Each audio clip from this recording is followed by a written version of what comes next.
Hola, buenas tardes. Bueno, nuevamente queremos acercarles un nuevo informe, un informe económico mensual con un análisis de la región por este mes de octubre. En esta oportunidad lo elaboró el prestigioso economista Javier de Aido, un economista uruguayo, para la gente de LATAM Consultants. Empezamos con Brasil. Tras la primera vuelta de las elecciones presidenciales celebradas el domingo 7, crecieron las posibilidades de que Jair Bolsonaro sea el próximo presidente de Brasil. Los mercados ya habían reaccionado positivamente ante esta posibilidad. En los días previos a la elección, reafirmaron su comportamiento una vez más, conociendo el resultado.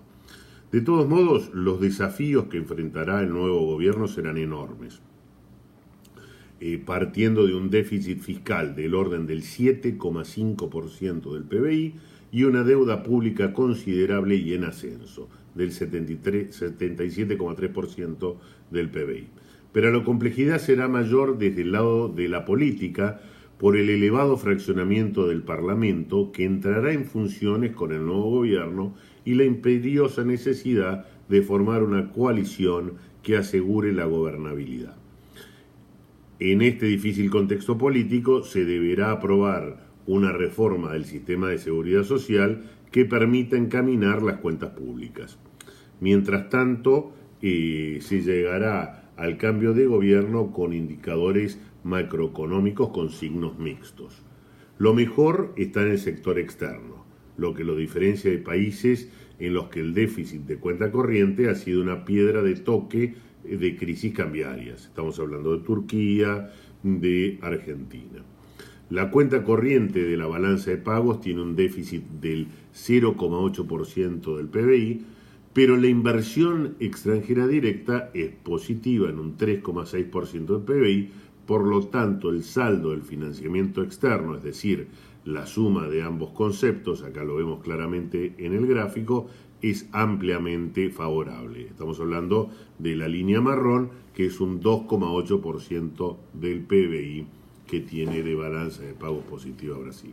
Con la inflación bajo control, el 4,5%, y una tasa de política monetaria, es decir, la Selic, anclada desde marzo en el 6,5%, están dadas todas las condiciones para una reaceleración de la economía, como lo confirmaron las cifras sobre el PBI del segundo trimestre, que mostraron un crecimiento interanual del 1,4% en los últimos 12 meses. Entre los indicadores negativos, además de lo ya referido en materia fiscal y de la deuda, se destaca el caso de la tasa de desempleo, que todavía es muy alta en el 12,1% de la población activa. En materia cambiaria, con la posibilidad de un triunfo de Bolsonaro, el tipo de cambio ha caído, pero aún está por encima de los niveles de un tipo de cambio real en los promedios históricos del orden de los 3,5 reales por dólar. Entonces, este ha sido un poquito el panorama de Brasil y vamos a pasar a nuestra querida Argentina.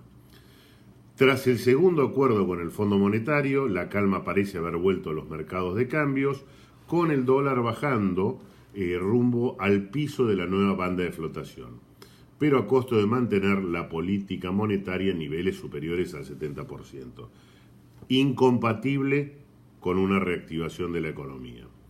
El ajuste fiscal en curso, rumbo al déficit primario cero en 2019, está operativo por dos vías. Una es el aumento de los impuestos y ciertas reducciones de gastos, y el impacto de la maxi devaluación del peso argentino vía inflación sobre justamente el balance fiscal.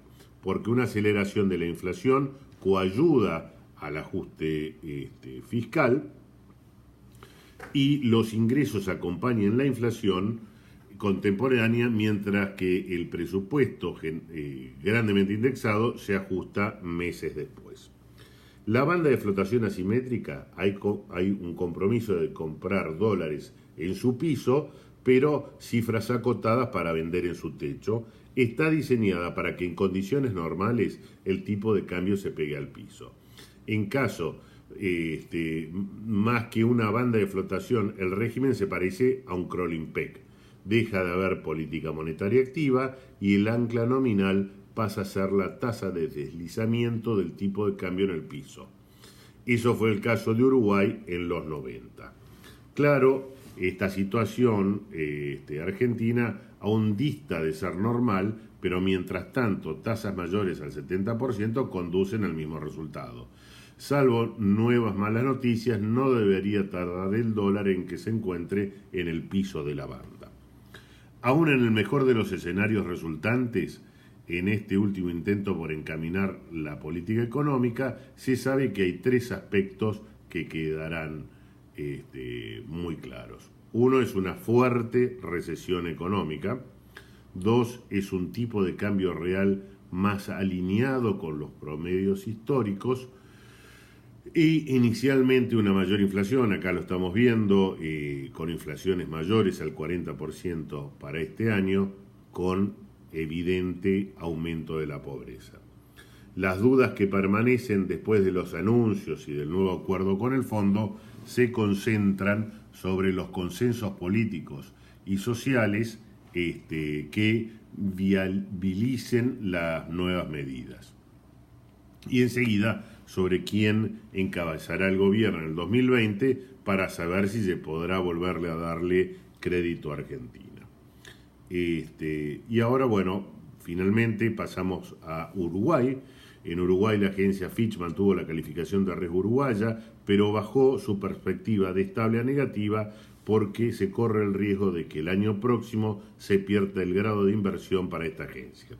Las otras dos firmas más notorias mantienen la nota de Uruguay un escalón por el mínimo del grado de inversión, por lo que en estos casos luce menos probable el desenlace referido. La situación fiscal y la evolución reciente de la deuda permiten entender la decisión de Fitch. Con un déficit fiscal en el entorno del 4% del PBI y con la deuda habiendo subido 10 puntos porcentuales del PBI, en los últimos 5 años se impone la necesidad de tomar medidas en el frente fiscal.